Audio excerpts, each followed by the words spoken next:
with that day. For me, the morning of 9/11 had every appearance to be a normal day. I was a moody 14-year-old boy with bedhead, insecurities, learning disabilities, and appetite stronger than my metabolism. With a discouraging lack of vision, I meandered downstairs to meet the knock at the door from Rhonda, my friend and adopted aunt. At that time, she was filling in part-time as a homeschool advisor for me in hopes to prepare me for high school. I opened the door, and with tears in her eyes, she greeted me and said, "Class today is going to be much more different than the rest."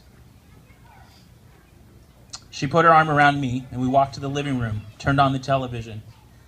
For the rest of the day, while enduring a myriad of emotions, we discussed right, wrong, good, evil, and the stunning reality that we could not evade, that the world that we knew it had changed that morning.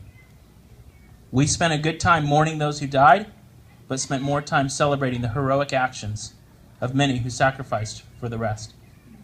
Her natural abilities of blending empathy with reality, honesty with wisdom, and sacrifice with patience helped me to see life beyond my own circumstances. We focused less of the evil that occurred on 9/11 and more of the good that would come of it. Rhonda would ask me questions like, how will this cause you to be more selfless than selfish? During the weeks and months that followed, I began to recognize that through my own difficulty of homeschooling, Rhonda was stimulating my intellectual mind. Education wasn't just so that parents could get a breath of fresh air from their kids. It was so that we could learn how to build relationships with peers, discover new passions, and become responsible for something and carry it from start to finish. Rhonda showed me that government wasn't created to rule, but to govern us with us in mind as they made the decisions to benefit our micro and macro communities. She exposed me to her affection and desire for all people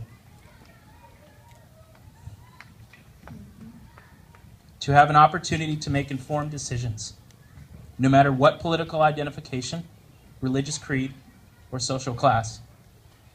It was Rhonda's belief in me that got me through school. It was her love that guided me to wisdom and to understanding.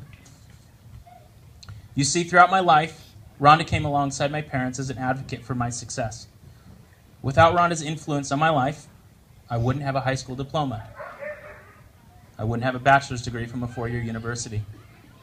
And I most certainly would not be in pursuit of a master's degree. Without Rhonda, I wouldn't have the gumption to marry a woman like my wife, Alex.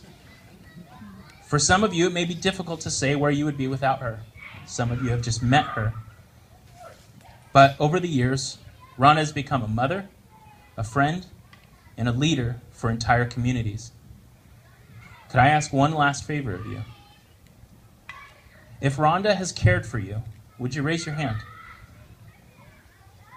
If Rhonda has believed in you, would you raise your hand? If Rhonda has inspired you, would you raise your hand? Rhonda, look at all those hands that were raised. All these people have been forever changed and blessed by who you are. You see, Rhonda, you are the kind of person that comes into someone's life and leaves them better than they were before you came. You've changed us because you've challenged us. And you've challenged us to think beyond ourselves and to focus on the needs of others. You've given us your time, your talents, your wisdom, and your strength every day. And all you ask from us in return here is your vote. Our answer is yes.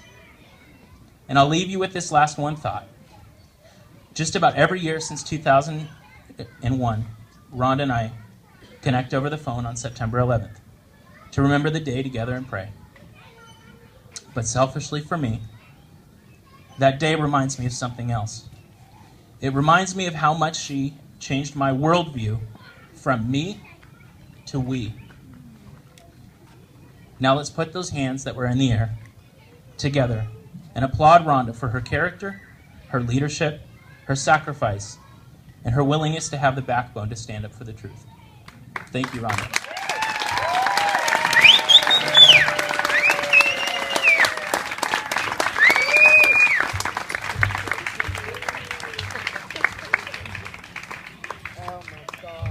Amen.